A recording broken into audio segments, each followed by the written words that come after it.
What's up, YouTube? What's up, YouTube? It's your boy back with another one. People, in today's video, we want to discuss whether South Africa should be held ransom by America because America is withholding aid. Is that right? Is that legal? What's the way forward? Holler. People, this is a delicate topic to discuss because people are divided on this issue because people are saying we do need America. Other people are saying we do not need America. Where do you stand on this issue? Yes, American money is a welcome relief, I guess. American money is much needed because part of the American money pays part of the PEPFAR people that actually work within South Africa.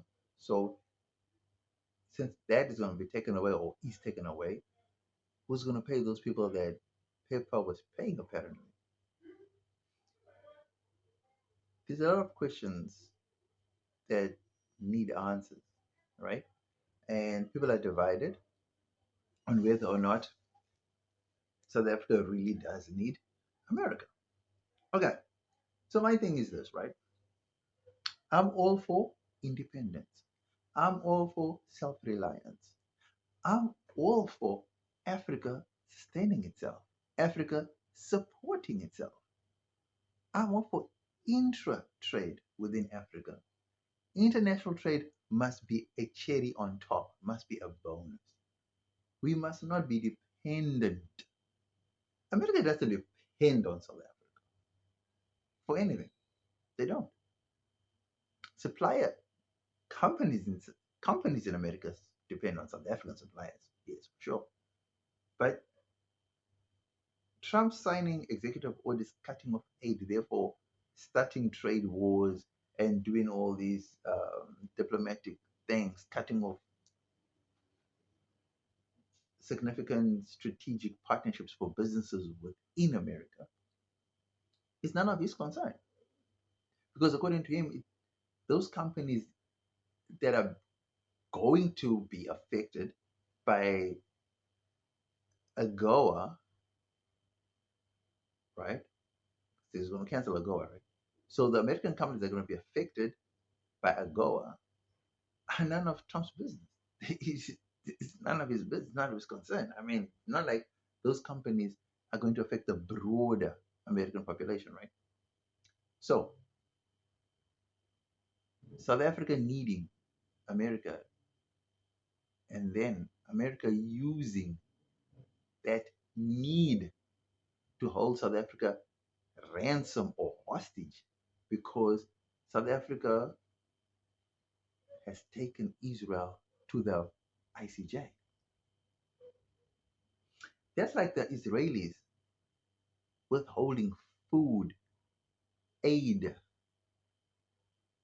and vital medications from the Palestinians just because Hamas won't sign or won't agree to an extension of the ceasefire or phase one ceasefire because now Hamas wants to go into phase two into permanent ceasefire and withdrawal of the Israeli troops, which Israel doesn't want. So since Hamas doesn't want to extend this ceasefire to prolong phase two for 50 days, Israel is withholding or blocking aid now, withholding vital medications, food, materials for the Palestinians.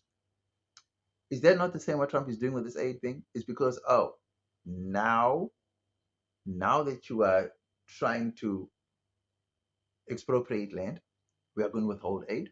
Now that you are killing the white farmers, now we're going to cancel AGOA.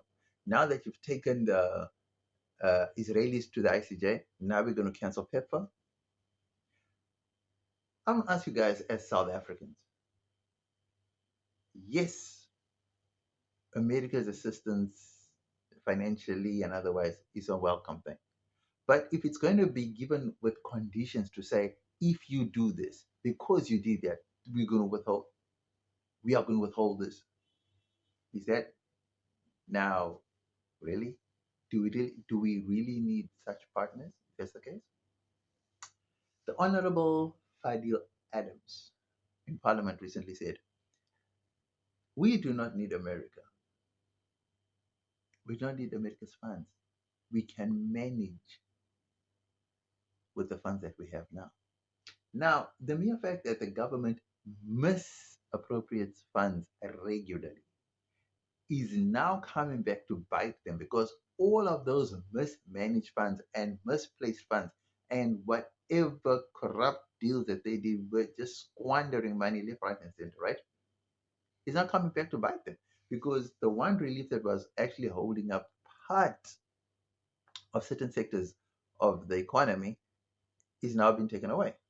So if we hadn't squandered, spent, and just absolutely demolished um, state coffers, we wouldn't be needing much of that aid that America was being given. Now that we basically don't have much money to go around, it looks like we're going to suffer the consequences of mismanagement of funds. Now, who's to blame for that? Back again, our ruling elite. So, people, if you have to ask yourself a simple question, and if we are to be honest and frank with ourselves, right? There's this saying that black people don't know how to run things. Now, when we say black people, we're not just meaning indigenous African people. We actually mean white, black people and colored people. Indians, obviously, they have their own economies. They actually have their own countries, so they know how to run things. Whites have their own countries. They know how to run things. On the other hand, black people's countries, it's not much that you can say there, because we are not on the level of the Indians and the white people, right? So there comes that question. As black people, can we run things? Because now it seems like we cannot run things. Africa as a whole just seems to be one whole dependent basket. And it's a hard truth that we need to come to a realization that we need to break free of all this aid. We really need to. I don't know how we're going to, but we really need to. So, as difficult as it is to say, guys, we need to free ourselves of, we don't need American aid. I don't know what's going to happen. If it were up to me, like I always keep saying, we got BRICS. Let's look east. But while we're looking east to alleviate the pressures of losing this aid from America, we also need to find solutions within the continent. Now, as difficult as it's going to be, like I always say, we might fall off the map for a while. That's fine. We've never suffered like other countries have suffered. Maybe this is the time for us to go through the fire. As much as we don't want to go through that fire, maybe this is a sign to say we need to go through the fire for us to come out independent on the other side. Because now we're just riding the waves of dependency. And at some point, we have to get off that wave. If it's not now, then when? As much as people want to talk about this country is going to go to the dogs, this country is already broken, this country is fine. But let's go further into that abyss. Let's go further into the unknown. We don't know what it's like on that other side. We'll only know once we get there.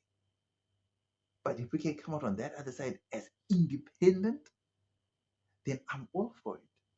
Because this whole thing of being held hostage by aid, because if you do that, we're going to take away this, because no, no, no.